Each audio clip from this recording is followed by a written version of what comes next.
Welcome back to the Geeky Workbench. In the last video, I showed you how I made a cargo spaceship only using trash and scraps. And you heard the first part of the short story about the crew of the Galaxy cargo. So if you haven't seen that already, go check that video out first and then come back to this one. While writing the story, I had a clear vision in my mind about the small cargo robot that's also part of the story, and I really wanted to build that too. So in today's video, I'm going to show you how I made the cargo robot and the process behind the build, and also, of course, the second part of the story. So stay tuned until the end. Let's get started. So I got this model kit because I wanted to use the tracks for the bottom part of the cargo robot. First I had a look at all the parts and decided which would be useful, like the tracks and the bottom part of the tank, which I could use as a foundation for my robot. Assembling these parts was fairly easy because there were only 3 or 4 parts to assemble. Just a bit of cement glue and the foundation was ready. And of course, all the leftover parts will be kept in my greeblies collection. The next task was to close the back part, which was open because I didn't want to use the parts from the kit. So I used a bit of styrene, which is easily scored and snapped, to cover the opening. A bit of sanding and a bit of cement glue, and the foundation is ready.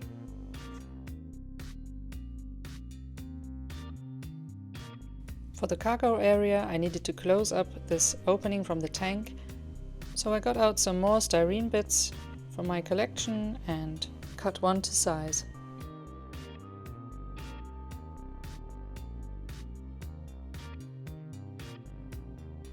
I really love working with styrene because it's really easy to work with. You can cut it easily, it's easily glued, you can bend it using heat. It's very versatile. Here I'm sanding down the side pieces of the cargo area. And then I glued them on with some cement glue. And my glue is nearly empty and I keep forgetting buying new one. So here's mine and your reminder to check your supplies and make a shopping list. With the end part glued in, the basic shape was finally there. But the body was still missing. So it's time to check the greeblies and parts collection. In the end, I didn't even use half of the parts I got here, but you have to start somewhere, right? And I was trying out different sizes and pieces for the body, but I didn't find anything I liked. So I made a little cardboard shape and just tried it for size. And then I had the idea to use a car for the body of the robot. I got this box of cars from eBay for just a few euros. And because I'm not making a transformer, I won't be needing the wheels, I just cut them off. But the body was still too long, so I cut it off too.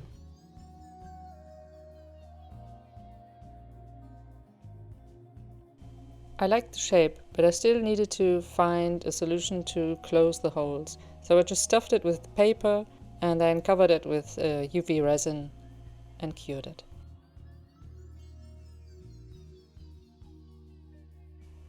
I sanded the resin and then also covered it up with some styrene to make it look nicer. And then I sanded off the bottom part of the car so I could attach some styrene to give it a smooth finish. Now it needs a head. I tried all sorts of round pieces, but I didn't like them, so I just went with the lid of a thumb drive.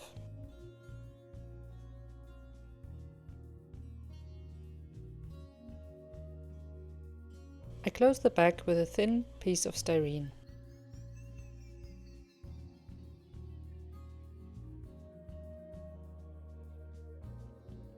This container is labeled micro details because the parts are just so small, but they're great for little models like this robot. And I wanted my robot to have something like a face, even though robots don't need a face, but they have sensors and speakers and what have you. So I'm making little eyes with some clear pieces.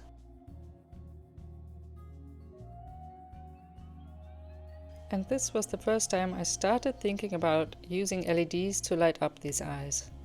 I just love working with LEDs in my models and I try to incorporate them where I can. And of course we need a little antenna.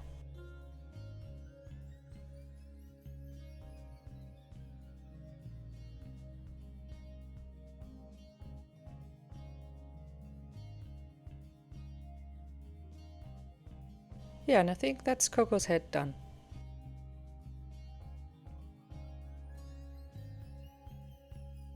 I always start with this little tool because I forget that I have a Dremel. Much easier.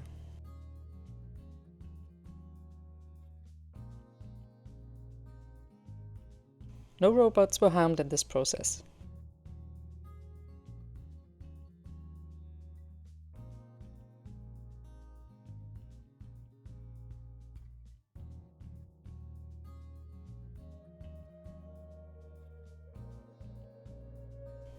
I wanted the neck to look a bit like a telescope arm, so the robot could adjust the height of the head. So I used 2 different styrene tubes, but I didn't want to glue the head on just yet because I wanted to prime them separately.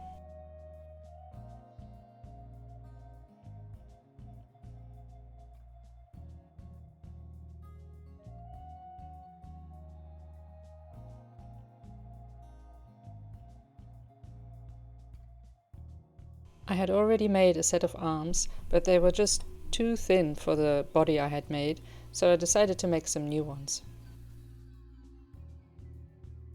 And for these I used a few beads and styrene tubes. The first arms I made were just glued together, and with the second ones now I wanted to use wire to go through the beads and through the tubes to make it more stable.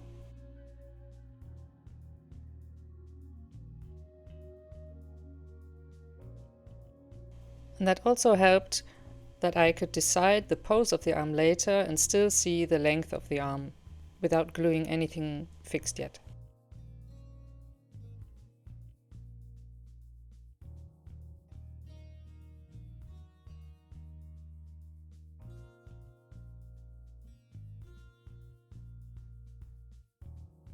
And here you can see the 2 arms in comparison. The first ones were just too tiny.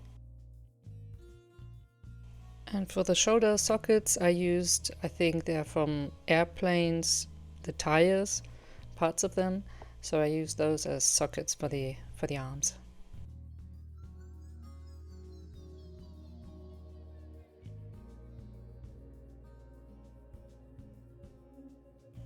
Yeah, and that's the body done. But then I noticed something. The body was just too heavy. So I needed something to counterbalance the weight. And in a cargo robot you can put some cargo, right? And this tiny piece really had some weight to it, so it already helped. I just wanted to make it look a bit more spacey. So I got out some other beads and found these square pieces, and they look great in combination.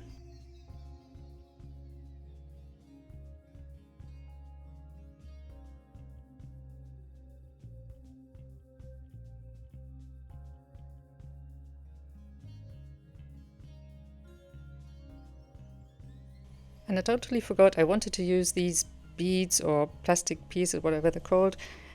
So I got them out and used them for the cargo area on the outside.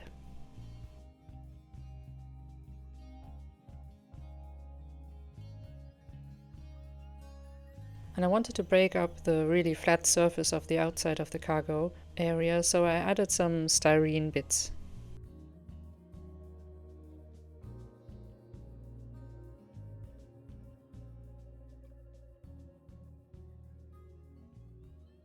And I totally forgot to film all the detailing I did on the arms, but here are the arms.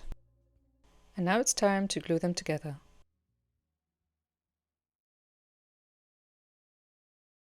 Then I decided I wanted to make a really quick and easy little base for my robot. And while I build the base and paint the robot, we continue the story about Kikki and her crew landing on the planet X1M2. Jules marveled at the colors of the plants.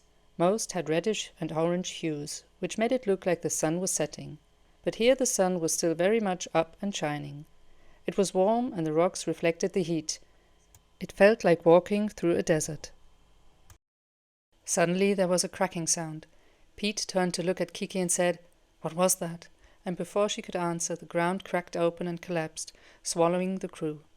They landed with a thump, shards of glass and sand falling onto them. "Everybody okay?" Kikki asked. Pete and Jules, still in shock, checked themselves quickly. "Yeah, just some minor cuts and bruises, I think," Pete replied. "Where are we? What just happened?" Jules asked. "You seem to have fallen into a hole," Coco said from above. She had managed to spread her claw arms fast enough and grip the edges of the opening. "Oh really? Thanks, I wouldn't have noticed," Kikki remarked sarcastically. "Coco has a rope winch. She can pull us up," Jules shouted excitedly. The crew looked up and saw that Coco was hanging a few meters above them in the opening and only holding on with her claw arms. This was a position no human would have been able to hold. But even for the robot it was an awkward position. Suspended in the air like that, she tried to get her cargo loading area up and onto the edge of the hole, but failed. It was technically impossible. "I am afraid I am of no help to you. I can't reach the edge with my tracks." "Great, now what?" Jules asked anxiously. "Okay, let's just take a minute and think. Maybe there is something down here that could help us," Kikki offered. They got out their flashlights and started looking around and quickly noticed it wasn't a natural structure like a cave. It was something artificial. It was a room of some kind. Pete bent down and wiped away some dust on the ground. "It's a screen," he exclaimed. "I think we're on a ship, but it's not the right way around. I think it's in a vertical position and we're standing on the wall?" Kikki's eyes lit up. "Awesome. It must have crashed ages ago and been covered by sand and dust. We have to check it out and look for useful stuff. I bet we'll find something to get us out. And maybe even some things to take with us." "I'll be up here keeping watch. Turn on your comms, just in case," Coco said from above. The crew turned on their comms and started moving toward the nearest wall, which was actually the ground or the ceiling. With one hand touching the wall, they slowly moved forward, checking for doors or openings. Even with their flashlights, it was very dark inside the ship. After a few minutes of walking, they felt a short and light tremor of the ship, but they didn't pay much attention to it and kept going. Kikki, eager to find supplies and materials, went at the front, when all of a sudden there was a hissing sound and the floor she had just tread on turned out to be a door that had just opened. She noticed a little too late and tumbled right into the opening and only just managed to hold onto the ledge with 2 fingers, but only for about a second. Then she fell. "Shit!" she screamed on her way down.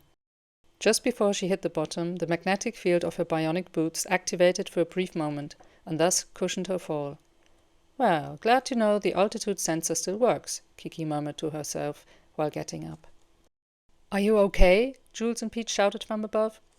"Yeah, I'm all right. My boots saved me from crashing. But guys, this ship is huge. It's quite a long way down. I don't know how I'm going to get up. Maybe you guys keep looking up there and I'll have a look down here, okay?" After a short discussion, Jules and Pete confirmed. After all, Kikki usually got herself out of the trouble she got herself into. Usually. There was another tremor, this time a little less subtle. And then a low, continuous hum started. Pete wasn't yet concerned about it, but decided to investigate what was going on. He went to one of the screens they had come across and tapped it. Nothing happened. He tapped again. The screen lit up. First it showed nothing but blue background. Then some symbols appeared. He couldn't make out what language they were, but he guessed it was one of the humanoids. Humanoids were somewhat similar to the humans that came from Earth. They had evolved on different planets and shared some core features like walking upright, having 2 arms and legs, and having a knack for fighting about stuff. But there were still a lot of things that made them distinctly different. Pete had read a bit about some of the nations and tribes that humans had made contact with. He was fascinated by the languages and how they evolved and even changed when being in regular contact with human languages. Maybe I can translate some of these symbols in my reader, Pete mumbled and got out his reading device. He scanned the symbols and checked for any hits in his text. Yeah, this one means something like signal. And this one means start or restart.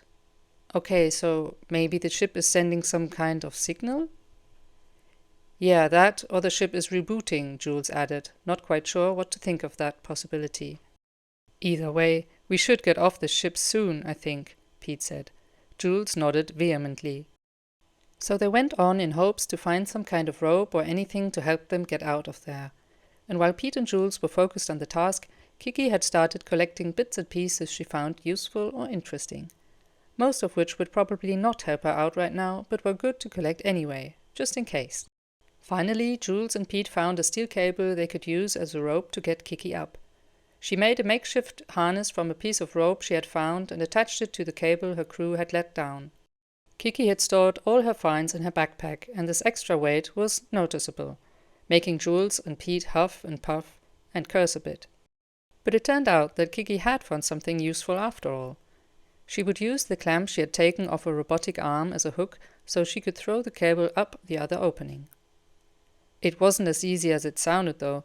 It took them more tries than any of them would care to admit to. When the hook finally caught, Kikki decided to go first because she could use the magnetic fields of her bionic legs to walk up the wall. They would at least take some of the weight off and help her pull herself up.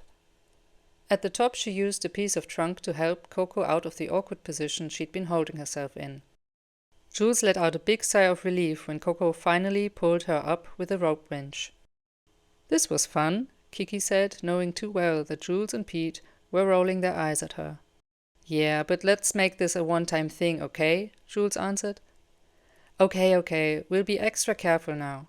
Pete, how long until we get there?" I'd say about an hour, if nobody drops into any holes." Jules and Kikki laughed. They knew he was being serious, which made it even funnier to them.